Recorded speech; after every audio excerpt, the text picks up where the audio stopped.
We're here for you, up a lot of people. How? They basically took my dad hostage. Mate, I don't see any hostage situation here. Why don't you do the right thing and look after your customers? You know, that's what you're doing. Nothing else. Preying on naive people is just disgusting. No The ransom bill is- situation? No ransom. I'm just so upset. And are you ripping people off, Mohammed? No, sorry, not at all. You're not? Mohammed Zul Narain claims to know the removalist game. But Mohammed and his merry men of movers are getting complaints by the truckload. They're liars, they're deceitful, they're conniving. Angry customers, I said, I've been scammed, it's a scam. rival businesses, They definitely ruined our reputation as a company. even their own removalists are unloading on them. The truck almost killed me. And all roads lead to Mohammed and lift and load removalists, plus various other moving businesses he's involved in. Who is the boss of Lift and Load? Him. Mohammed. Yeah. Is he? Yeah. Lift and low, extreme movers, and Aussie movers. He make it clear to us all the time. He's the boss of this truck, and he's the boss of this company. Here's the Lift and Load website. Looks respectable, doesn't it? But here's the real deal. More like a wrecker's yard than a removalist depot. Run-down moving trucks outside and customers' belongings stacked to the rafters inside. It's a classic case of getting what you pay for. Dealing with this mob might not only see the things you treasure being held hostage, but it could also cost you a lot more than what you bargained for. Carrie booked Lift and Load through a third party when she moved house from Melbourne to Mackay. We spent the first 4 days here living out of an esky in 40-degree heat with blow-up beds, no fridge, only the clothes we came up here with. Not only was the delivery days late, Carrie claims Lift and Load demanded an extra $1,500 on top of the original quote. No pay, no delivery. My stuff was basically being held ransom unless I paid an extra, I think it was $1,500. Trapped in the truck, Carrie's dad's ashes. 1 minute he's in Emerald, the next minute he's in Brisbane, he's in Rockhampton, he's in Cannonvale. No one was giving me a proper answer on where he was. What if your father's ashes were being held by someone? No way. There's Would you nothing be upset? held by... Would you be upset by that? Carrie coughed up the extra amount. I was ropeable, extremely angry. I just kept saying, just bring him back. I think it was the first thing I unloaded out of the truck and put him safely in the cupboard. They smashed up our car, they then held it. Richard was mourning the loss of his car after using Mohammed to help relocate his belongings. We got a phone call the day before they were meant to deliver our car saying there's been an accident. They drove into a BP garage that was too low and they basically have smashed up the whole roof of the car. So yeah. Just a scratch on the roof. Customer wanted to get the car right off. You could see from the inside that they'd actually used their hands to push up the roof because the whole roof must have been dented completely. Richard also claims his belongings were held hostage for an extra $1,500. They virtually said they weren't going to drop it off unless we paid for it. Okay, well, where's the furniture? Well, I don't know. Glazell says Lift and Load demanded $650 on top of the original quote to deliver her stuff, including precious items belonging to her late husband. A lot of memories, pictures, memorabilia, some of it are like clothing and those furnitures that we picked up together, yeah. Glazell recently received an email from the depot manager warning she needs to pay an additional $3,410 in storage fees or lose her goods.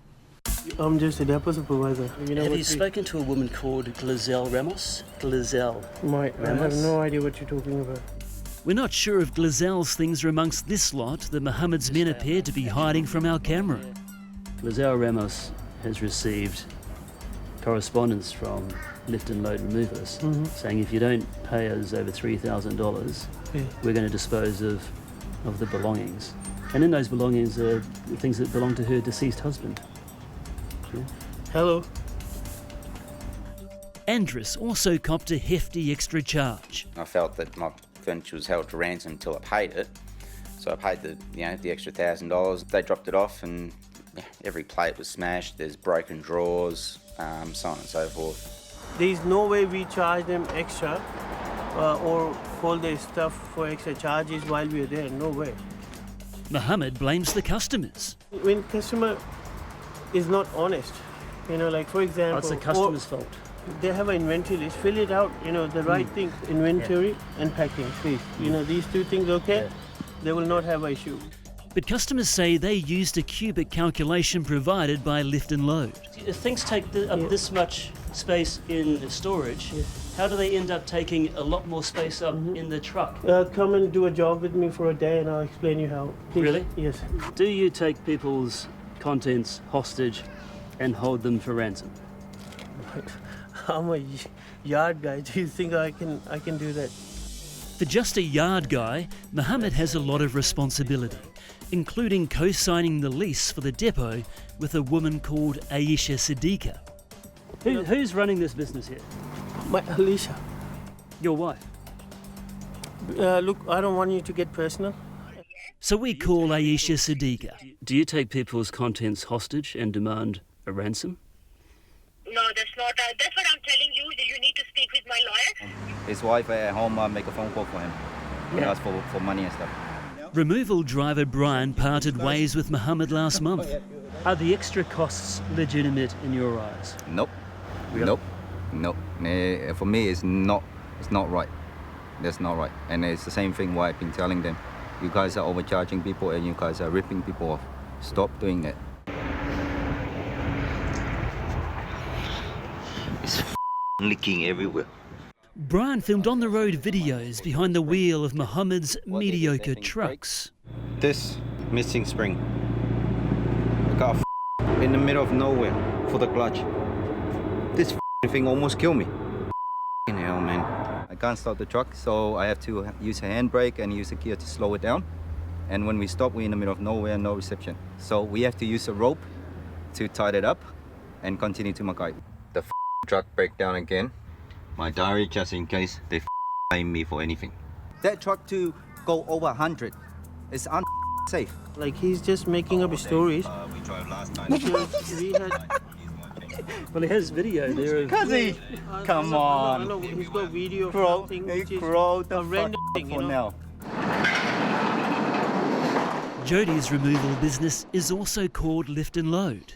But she's based in Melbourne, not Brisbane, where Mohammed's yard is. It probably started about maybe January this year. Probably started getting about 6 to 8 complaints per week of people thinking that the company was us. Now Jodie says she's the victim of shocking mistaken identity. I thought I was doing a booking through your company, but I've actually booked through a company that's got a very similar name to yours. The damage to Jodie's reputation has been so great, she's been forced to close her Lift and Load business down. We built it up from scratch and we took it to the east coast of Australia. So to see that happen has been really sad. But I really don't know what else we can possibly do. As in the industry, it's actually devastating. Joe Lapido is the Executive Director of the Australian Furniture Removers Association, AFRA. A lot of the industry, when you look back at the history, are all family business. All these people actually worked in the industry and decided to try and make a life for themselves. So it does taint a lot of good people very badly. AFRA has over 200 members. Mohammed and Lift and Load removalists are not among them. Would you recommend people using Lift and Load? Oh, no. No. Babe, please, if you watch this, please pay extra money to a proper company remover, okay? Don't go for the cheap one because it always an extra cost hiding somewhere. Karma will come to you, mate. Karma will come.